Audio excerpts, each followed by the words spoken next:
नमस्कार विद्यार्थी मित्र मैत्रिणींनो, स्वागत आहे सर्वांचे आपले यूट्यूब चॅनल टार्गेट स्पर्धा परीक्षा. आजच्या व्हिडिओमध्ये आपण महाराष्ट्र राज्य शिक्षक पात्रता परीक्षा 2021 म्हणजेच महा-TET 2021 साठी पर्यावरण या विषयाचे प्रश्न अभ्यासणार आहोत. तर आजच्या व्हिडिओमधील हे प्रश्न शालेय पाठ्यपुस्तकावर आधारित प्रश्न आहेत. आजच्या व्हिडिओमध्ये आपण इयत्ता 5वी भाग 2 या पुस्तकामधील पाठ 5वा अभ्यासणार आहोत. पाठाचे नाव आहे मानवाची वाटचाल.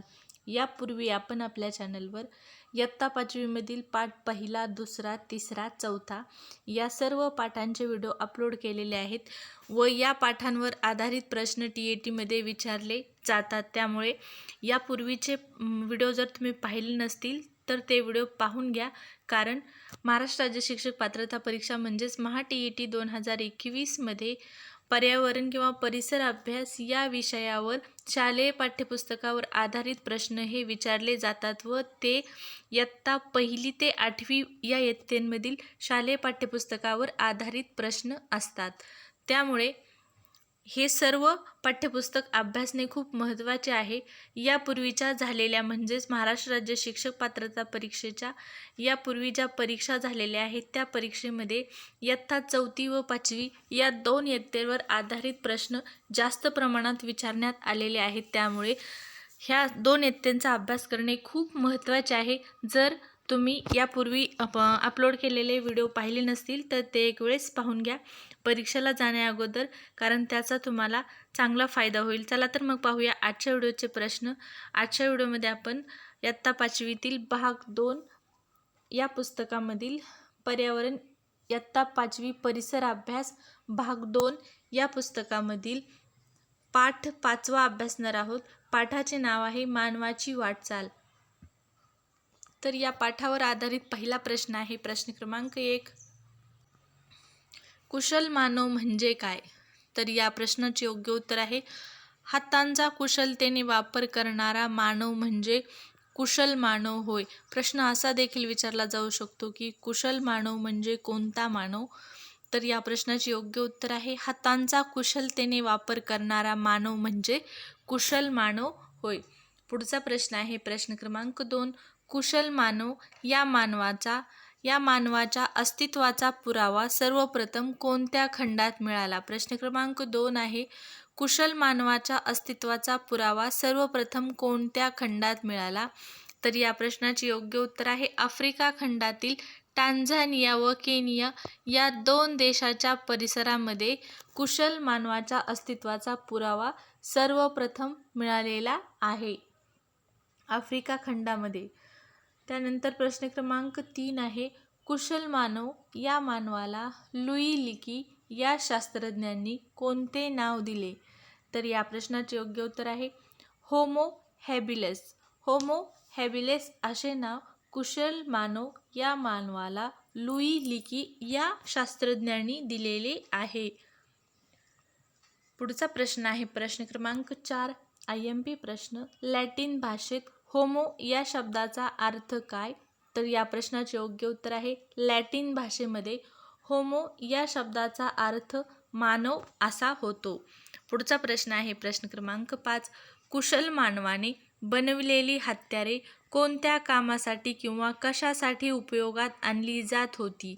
तर या प्रश्नाचे योग्य उत्तर आहे मांस खरवडणे, हाडांच्या आतील मगज मिळवण्यासाठी, हाडे फोडणे इत्यादी कामांसाठी कुशल मानवाने बनवलेली हत्यारे वापरली किंवा उपयोगात आणली जात होती. मांस खरवडणे, हाडांचा आतील मगज मिळवण्यासाठी तसेच हाडे फोडण्यासाठी या हत्यारांचा उपयोग केला जात होता. पुढचा प्रश्न आहे प्रश्न क्रमांक 6.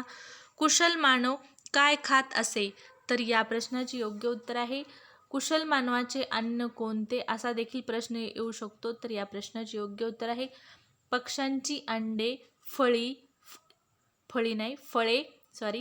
पक्ष्यांची अंडी, फळे, कंदमुळे, छोट्या प्राण्यांची शिकार करून त्यांचे मांस हे सर्व अन्न कुशल मानव खात असे. पक्ष्यांची अंडी, फळे, कंदमुळे, छोट्या प्राण्यांची शिकार करून त्यांचे मांस हे सर्व खाद्य कुशल मानवाचे होते. पुढचा प्रश्न आहे प्रश्न क्रमांक 7. मानवाच्या उत्क्रांतीमधील एक अत्यंत महत्त्वाचा टप्पा कोणता? तर या प्रश्नाचे योग्य उत्तर आहे ताठकण्याचा मानव. ताठकण्याचा मानव हा मानवाच्या उत्क्रांतीमधील एक अत्यंत महत्त्वाचा टप्पा आहे. पुढचा प्रश्न आहे प्रश्न क्रमांक 8. इरेक्टस म्हणजे काय? इरेक्टस म्हणजे काय? तर इरेक्टस याचा अर्थ होतो ताठ उभा राहणारा. इरेक्टस म्हणजे ताठ उभा राहणारा. पुढचा प्रश्न आहे प्रश्न क्रमांक 9. ताठकण्याच्या मानवाला कोणते नाव देण्यात आले? तर होमो, इथं होम झाले, इथं होमो असा शब्द आहे.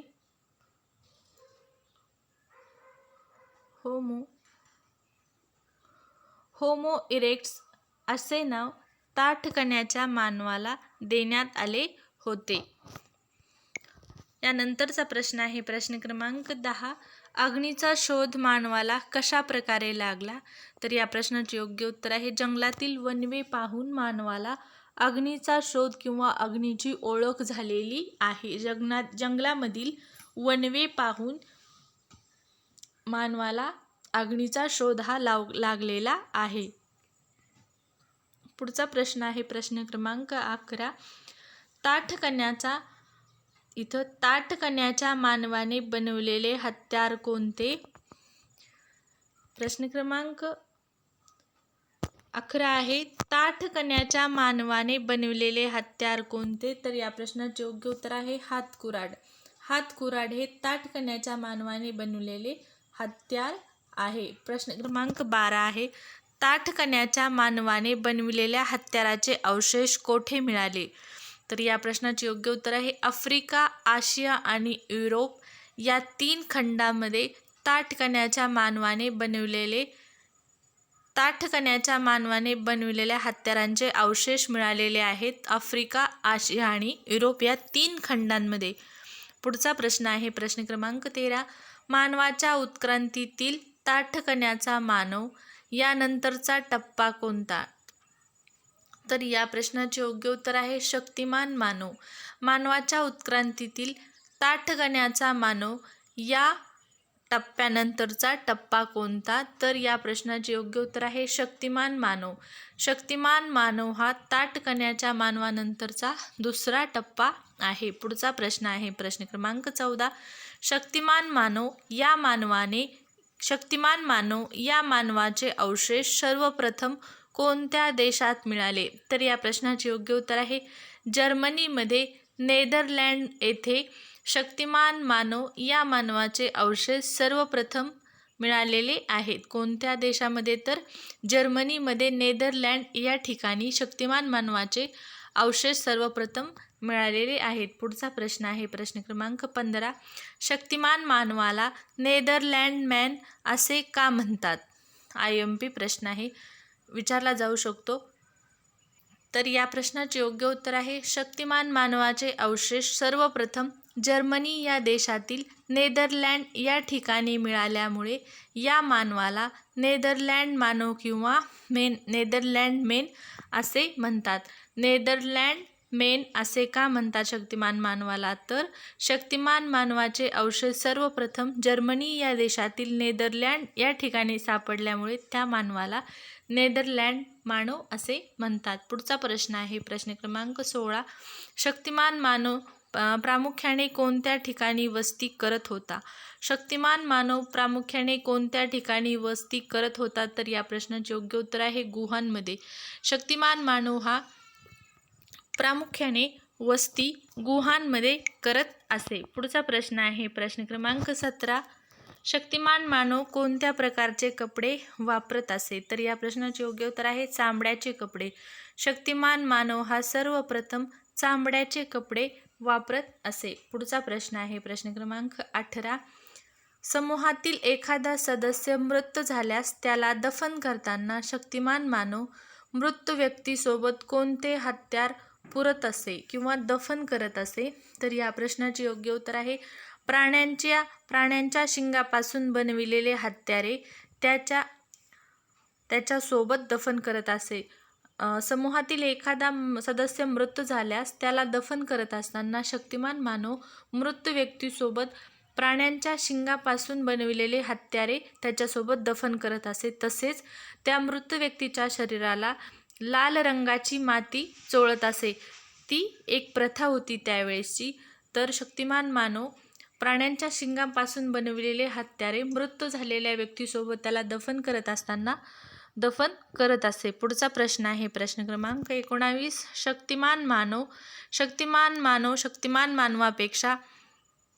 शक्तिमान मानवापेक्षा अधिक प्रगत असणाऱ्या मानवाला कोणत्या नावाने ओळखले जात असे? तर प्रश्न क्रमांक 19 आहे शक्तिमान मानव या मानवापेक्षा अधिक प्रगत असणाऱ्या मानवाला कोणत्या नावाने ओळखले जात असे? तर या प्रश्नाचे योग्य उत्तर आहे बुद्धिमान मानव. शक्तिमान मानवापेक्षा अधिक प्रगत असणाऱ्या मानवाला बुद्धिमान मानव या नावाने ओळखले जात होते. पुढचा प्रश्न आहे प्रश्न क्रमांक 20. बुद्धिमान मानवाला कोणत्या नावाने ओळखले जात होते? तर या प्रश्नाचे योग्य उत्तर आहे होमोसेपियन. होमोसेपियन अशा नावाने किंवा या होमोसॅपियन या नावाने बुद्धिमान मानवाला ओळखले जात होते. प्रश्न क्रमांक 21 आहे सेपियन म्हणजे काय? IMP प्रश्न आहे, विचारला जाऊ शकतो. तर या प्रश्नाचे योग्य उत्तर आहे बुद्धिमान.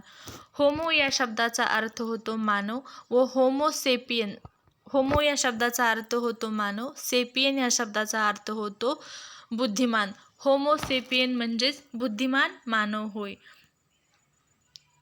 यानंतरचा प्रश्न आहे प्रश्न क्रमांक 22. बुद्धिमान मानवाला प्रगत बुद्धीचा मानव असे नाव केव्हा मिळाले?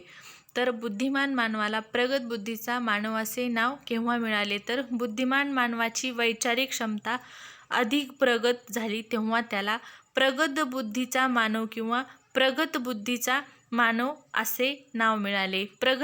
बुद्धिमान मानवाची वैचारिक क्षमता अधिक प्रगत झाली तेव्हा त्याला प्रगत बुद्धीचा मानव किंवा प्रगत बुद्धिमान. प्रश्न क्रमांक 22 आहे बुद्धिमान मानवाला प्रगत बुद्धीचा मानव असे नाव केव्हा मिळाले? तर या प्रश्नाचे योग्य उत्तर आहे बुद्धिमान मानवाची वैचारिक क्षमता अधिक प्रगत झाली तेव्हा त्याला प्रगत बुद्धीचा मानव किंवा प्रगत बुद्धीचा मानव असे नाव मिळाले. तर बुद्धिमान मानवाची वैचारिक क्षमता अधिक प्रगत झाली त्यावेळेस त्याला प्रगत बुद्धीचा मानव असे नाव मिळाले. पुढचा प्रश्न आहे प्रश्न क्रमांक 23.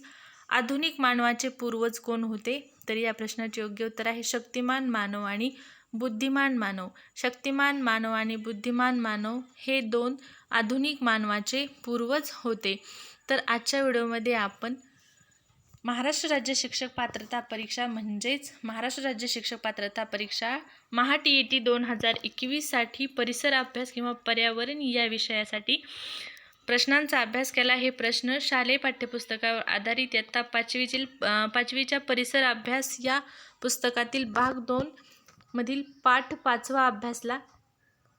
जर आजचा व्हिडिओ आवडला असेल तर नक्कीच व्हिडिओ लाईक करा, शेअर करा. चॅनल सबस्क्राईब केले नसेल किंवा चॅनलवर पहिल्यांदाच आला असाल तर चॅनल सबस्क्राईब करा व बेल आयकॉन प्रेस करा, जेणेकरून इथून पुढे येणारे सर्व नवीन व्हिडिओ तुम्हाला वेळेवर पाहण्यास मिळतील. विद्यार्थी मित्रमैत्रिणींनो, हे प्रश्न मी स्वतः इयत्ता 5वीच्या परिसर अभ्यास भाग 2 या पुस्तकातील पाठावर आधारित असणारे प्रश्न काढलेले आहेत. महत्त्वाचे मुद्दे त्याला अनुसरून प्रश्न काढलेले आहेत. यातील प्रश्न खूप महत्त्वाचे आहेत, त्यामुळे व्हिडिओ वारंवार पहा आणि येणाऱ्या परीक्षेमध्ये खूप चांगले मार्क मिळवा. तर आजच्या व्हिडिओमध्ये एवढेच. धन्यवाद.